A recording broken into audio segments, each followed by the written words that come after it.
Today we will start talking about a new topic, earthquakes. So let's first start with talking about what an earthquake is. An earthquake is the vibration of earth produced by the rapid release of energy.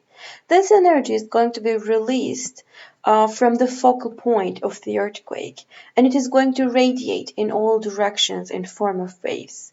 We have sensitive instruments all around the world to record these events or the movement of these waves. When we are defining an earthquake, we use several really important parameters. First of them is the hypocenter, which is the actual location of the earthquake, slippage or breakage happening. So the hypocenter is going to be located on a fault surface, and the actual movement is going to be happening right here. And then there's epicenter. Epicenter is going to be directly above the hypocenter and located on the surface of the Earth. The distance between epicenter and hypocenter is actually the depth of the earthquake. And we also have the magnitude of the earthquake. The depth and magnitude are two important parameters defining the destructive capability of the earthquake. When we talk about the earthquakes, we usually talk about faults too. So these movements which produce earthquakes are usually associated with large fractures in Earth's crust, and we call these fracture systems as faults. Most of these motion happening along faults can be explained by the plate tectonics theory. There is also another important physical phenomena called elastic rebound, helping us to explain what's going on during the earthquakes. This mechanism for earthquakes was first explained by H.F. Reed. So in this case, let's just look at these pictures and follow step by step what happens during an earthquake. First, we have this region with its in natural state without any stress. And if we imagine that both sides of this region actually are controlled by two different plates, one of them, say on the right side, coming towards us, and then the left side is going away from us. These plates are going to keep moving due to their plate tectonics movement.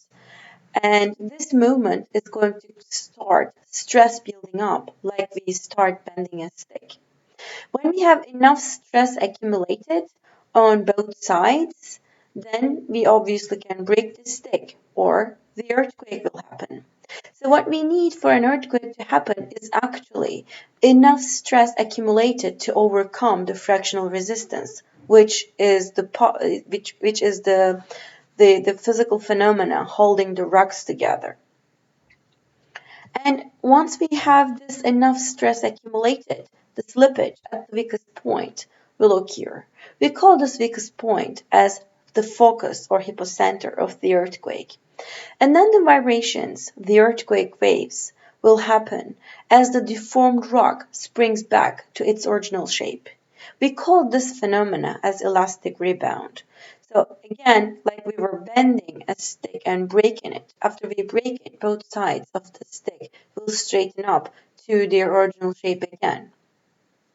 And same thing happens with the rocks. They will spring back to their original shape, but in different locations now, compared to their locations before the earthquake happened. So the earthquakes most often occur along existing faults whenever the frictional forces on the fault surfaces are overcome. Now let's look at this picture to see two examples of slippage along a fault. Here you see an area from California with trees. Trees actually were in line before the earthquake happened, but then this slippage occurred and the linearity of these trees distracted by the slippage. And then here in the second example, it actually comes from 1906 San Francisco earthquake. We see the offset between both sides of a fence going up to 2.5 meters in distance.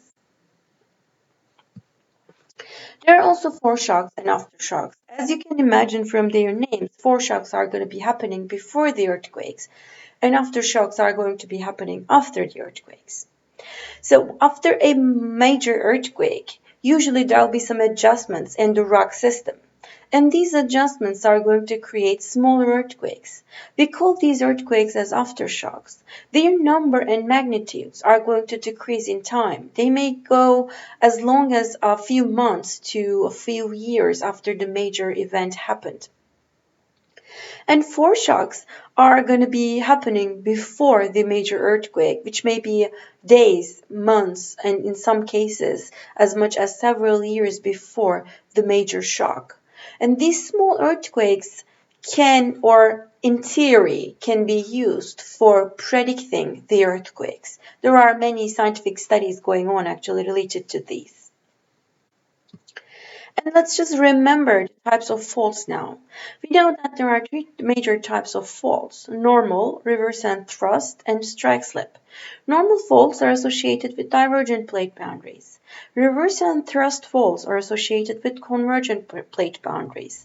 Even though they come from the same type of plate tectonics event, we know that there is a tiny difference between reverse and thrust faults, which is the dipping angle of the fault surface. In a subduction zone, the boundary between subducting and overlying plate is called a megathrust fault. Megathrust faults are really important since they are capable of producing most of Earth's powerful earthquakes. And the third type is strike slip. In this case, these large faults are going to be associated with transform plate boundaries, and San Andreas Fault is a good example of this type of faults. There are also small strike slip faults associated with divergent plate boundaries. Since we mentioned San Andreas Fault, I'm going to give a few interesting information about this fault zone. So San Andreas is still an active earthquake zone, and we know along the west coast of the United States it still creates earthquakes. We also can say that the San Andreas Fault is the most studied fault system in the world. So the displacement along San Andreas Fault actually occurs along discrete segments of 100 to 200 kilometers long. Each of these segments are going to have their own nature of displacement. Some of these segments will show some slow gradual displacements, and we call this as fault creep. In these cases, there won't be any earthquake happening. However, the displacement is still going to happen with some real slow gradual movement. And some other segments may regularly slip, producing small earthquakes. In these cases, the energy I was talking about to be stored is going to be quite small. So whenever enough energy to create a small earthquake stored, the slippage will happen, and then there will come a small earthquake. And then there are other segments which actually are capable of storing huge amounts of elastic energy for hundreds of years before the slippage happen. And once we have these big amounts of energy stored before the rupturing, there will be great earthquakes coming out. So we describe this process as stick and slip motion. The stick part actually comes from the frictional forces in between the rocks. And due to these frictional forces, the movement is not going to happen for a long time. Instead, there will be elastic energy being stored for, say, 100 years. And then the slip motion comes. Once we overcome these frictional forces between the rocks, the slip will happen. And when it happens, it's going to be an instantaneous event, creating real major earthquakes. And usually these major earthquakes occur about every 50 to 200 years along these sections because it takes as long as 50 to 200 years to store large enough energy to create the slip part of the motion.